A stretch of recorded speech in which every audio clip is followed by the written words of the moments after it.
खुलुमबाय। दिनै 22 मार्च 2026 गिबियावनो गोजोन फुंबिलिनि गाहाम हामलायनायखौ बयनिसिमबो जासिहरनाय थाबाय।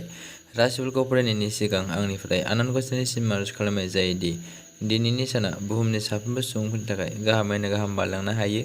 जेबो खैफोद आफोद जायालासे फैदो दानिया दिनैनि राशिफोरखौ खोनासंदिनि गिबियावनो दङ।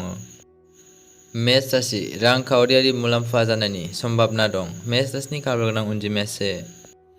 बृष राशि फालांगियाव बादायारिफोरा गोहोम खोख्लैगोन। बृष राशिनि खाफाल गोनां अनजिमाया 1। मिथुन राशि फालांगियाव नोंथाङा लोगोफोरनि मदद लानो गोनां जानो हागौ। मिथुन राशिनि खाफाल गोनां अनजिमाया 4। कर्कट राशि सासे लोगोदिजों जों गासैबो जेंना जेंगोनाखौ बावगारगोन आरो रंजागोन। कर्कट राशिनि खाफाल गोनां अनजिमाया 7।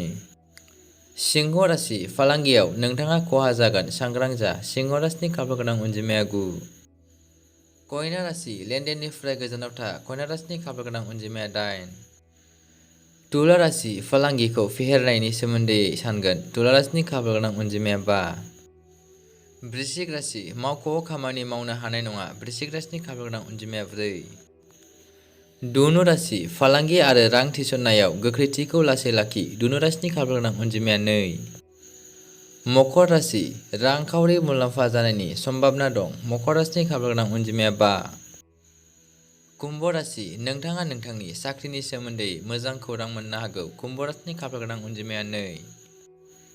मीन राशि फालांगियाव जाफुंसार जागोन। मीन राशिनि खाफाल गोनां अनजिमाया 3। दिनै राशिफोरनि एसेनोसै। गोजोन्थों।